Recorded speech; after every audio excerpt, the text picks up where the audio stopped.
Hello everyone, welcome to Sweetie Speaks official YouTube channel.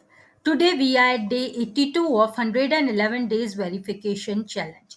The skill set which we are focusing on right now is System Verilog, and today's topic will be on System Verilog miscellaneous questions.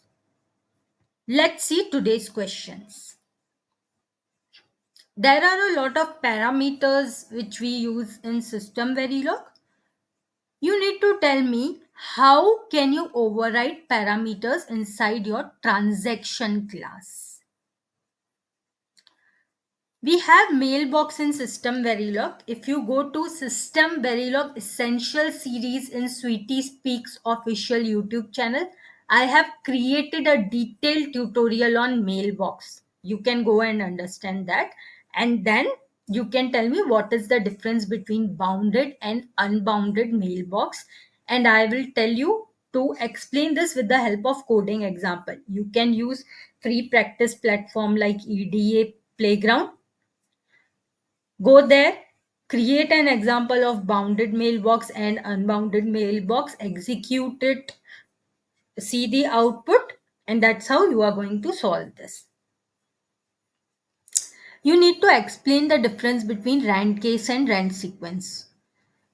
Again, if you go to Sweetie Speaks official YouTube channel, I have created a complete series on system Verilog randomization where we have discussed these things, rent case and all those things. You can go through that series completely. It covers a lot of important topics in system Verilog randomization along with a lot of coding examples.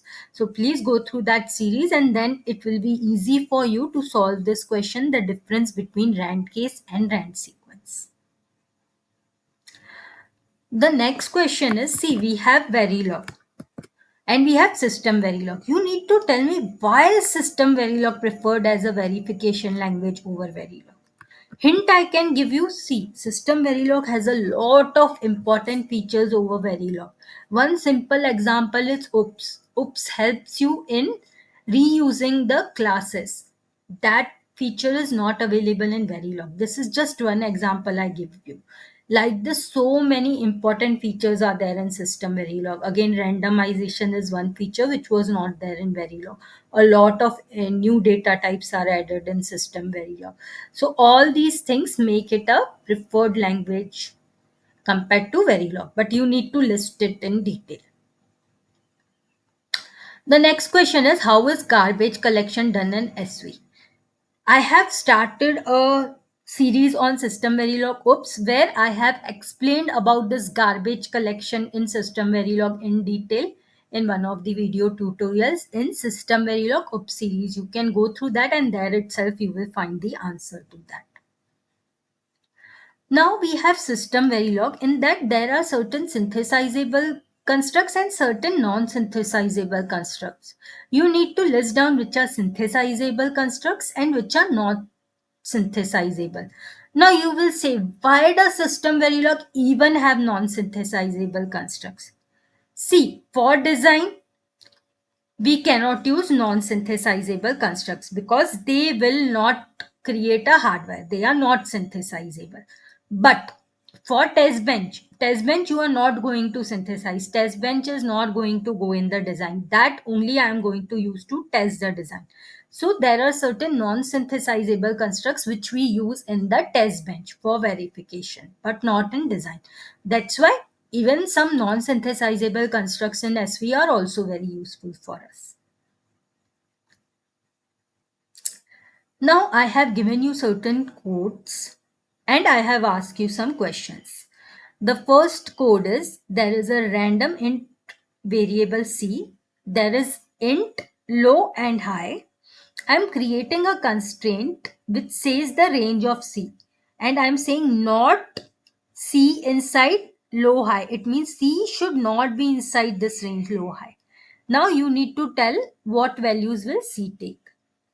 Okay, you can just take any one example of low high range and then try to code this in EDA Playground, execute it, and that will help you understand this better and you will be able to answer it. Similarly, I created random logic variables which are of 16-bit. The variables are b, c, and d. I am creating certain constraints. B should be less than D, C should be equal to B, D should be less than 30, C should be greater than 25. These are the constraints which I am applying to all these variables. You need to tell me what values will B, C, and D take. Again, I motivate you to try this example, try this code in free practice platforms like EDA Playground, execute it, and see the output by yourself. This will help you solve this question better. With this, we come to a end of day 82 challenge. Solve all these questions today, and tomorrow I am going to see you for day 83 challenge. Best luck.